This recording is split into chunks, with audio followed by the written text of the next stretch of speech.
Eh bien bonjour à tous et bienvenue pour cette toute nouvelle vidéo actualité. Aujourd'hui au programme on a Uniswap qui pourrait devenir une licorne, un rapport sur Bitcoin qui a fait polémique dans le monde entier, la blockchain Solana qui fait encore des siennes et encore plein d'autres news croustillantes. Pour commencer, on a Uniswap qui chercherait à lever entre 100 et 200 millions de dollars. Pour y parvenir, l'entreprise se sera engagée avec un fonds souverain singapourien ainsi qu'à Polychain. Et si ce financement a bien lieu, alors la valorisation totale de la société mère d'Uniswap, à savoir Uniswap Labs, dépassera le milliard de dollars et deviendra donc officiellement une licorne. Uniswap, je rappelle, qui est l'un des protocoles décentralisés les plus populaires au monde. Chaque jour, c'est près de 200 millions, si ce n'est plus, de dollars qui sont échangés dessus. Au final, si ce financement a bien lieu, ça ne pourra être que profitable pour l'avenir de la société américaine. On passe maintenant à la deuxième news et on va parler du développeur présumé du protocole Tornado Cash qui s'est vu se faire refuser un appel. Donc pour ceux qui n'ont pas du tout suivi l'histoire, un ancien développeur du mixeur Tornado Cash, un certain Alexei Pertsev, désolé si la prononciation n'est pas bonne, qui a été arrêté début août 2022 par les autorités néerlandaises pour avoir, je cite, dissimulé des transactions financières criminelles et facilité le blanchiment d'argent. En ce qui concerne Tornado Cash, le protocole basé en Russie, il est en fait accusé par l'OFAC d'avoir facilité le blanchiment de plus de 7 milliards de dollars depuis sa création en 2019. Et donc par la suite, le protocole a donc officiellement été banni des États-Unis. D'ailleurs, parmi les groupes de hackers qui ont utilisé le protocole, on peut retrouver les membres du célèbre groupe nord-coréen Lazarus, qui sont notamment l'origine du hack de la blockchain Ronin du jeu Axie Infinities, un hack de plus de 600 millions de dollars, ce qui en fait d'ailleurs le plus gros hack de l'histoire des crypto-monnaies. Et donc pour en revenir à la situation actuelle du développeur présumé, il devra donc rester en prison jusqu'en novembre prochain au minimum. En attendant, s'il y a d'autres informations à ce sujet, je vous tiens au courant. Un rapport sur la consommation d'énergie du Bitcoin a récemment été publié par 3 professeurs en économie américains, à savoir Benjamin Jones, Andrew Goodkind et Robert Behrens. Et dans ce dernier, on apprend que les émissions de gaz émises par le Bitcoin entre 2016 et 2021 auraient eu un impact social et environnemental comparable au secteur de la viande de bœuf. En effet, dans ce rapport, on apprend qu'en 2021, près de 113 tonnes de CO2 seraient émis pour chaque BTC extrait.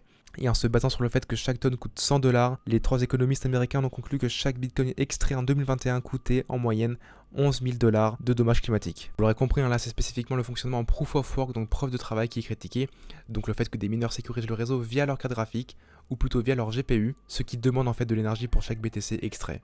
Et le problème, c'est que quelques heures seulement après la publication de ce rapport, des dizaines et des dizaines de médias à travers le monde entier, que ce soit en Amérique ou en France, se sont empressés de relayer cette information, ou du moins que les grosses lignes, sans rentrer dans les détails, ce qui, vous en doutez, a entaché la réputation du Bitcoin et indirectement celle du marché des crypto-monnaies tout entier. Un sujet qui fait énormément parler de lui en ce moment, mais malheureusement pas dans le bon sens, parce qu'à cause entre guillemets des médias, et des milliers voire des dizaines de milliers de personnes qui ne connaissent pas du tout vont associer par la suite crypto-monnaie à pollution, alors que dans ce cas on parle spécifiquement du Bitcoin et de son fonctionnement en proof of work.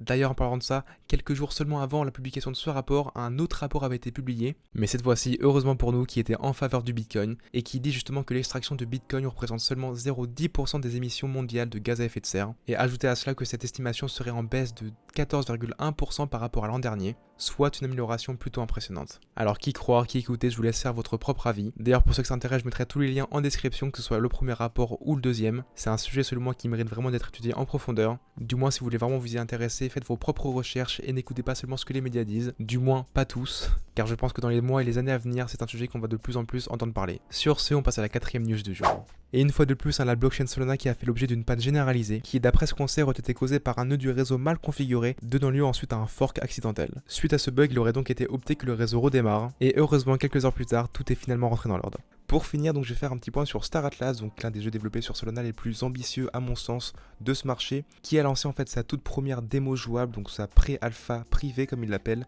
sur l'Epic Game Store. Donc cette première expérience virtuelle a en fait permis aux détenteurs de NFT, donc de vaisseaux NFT Star Atlas, qu'on peut d'ailleurs toujours acheter sur leur marketplace, de se faire un premier aperçu du jeu, du gameplay du jeu, en étant immergé dans un premier environnement où il y avait notamment une grande salle futuriste au milieu, ainsi que des grands vaisseaux ma foi très bien faits. Pour info, Star Atlas est développé avec Unreal Engine 5, donc l'un des moteurs de jeu les plus performants et les plus populaires à l'heure actuelle. Et d'après ce qui est indiqué, Star Atlas devrait, je dis bien devrait, sortir sa première version officielle dans 5 à 7 ans. Ce qui est assez long, je vous l'accorde, mais pas étonnant pour un jeu aussi ambitieux. Parce que si je prends l'exemple de son futur plus gros concurrent à mon sens, à savoir Star Citizen, de son côté lui-même après 5 ans de développement il est toujours en bêta, et son enveloppe budgétaire dépasse les 500 millions de dollars. Donc c'est pour ça que la sortie dans 5 à 7 ans de Star Atlas, pour moi c'est la fourchette basse, même si ça peut paraître long. Ce serait pas étonnant que la première version officielle sorte dans 7 ans, 8 ans, 9 ans, etc. Après là vraiment je parle de la version officielle, il y aura sûrement d'autres versions qui vont sortir avant, comme une pré-alpha, une pré-bêta ou une bêta, j'en sais rien. D'ailleurs d'après ce qu'ils ont dit, je crois que dans les futurs démos on pourra piloter notre propre vaisseau, donc même s'il faudra patienter un petit peu, honnêtement ça s'annonce vraiment bien. J'en profite également pour vous dire que je ferai une vidéo à part entière dédiée exclusivement à Star Atlas dans les prochaines semaines ou prochains mois, parce que c'est personnellement un jeu qui m'intéresse vraiment, et je pense objectivement que c'est l'un des jeux les plus ambitieux de ce marché, même s'il n'est pas prévu pour tout de suite.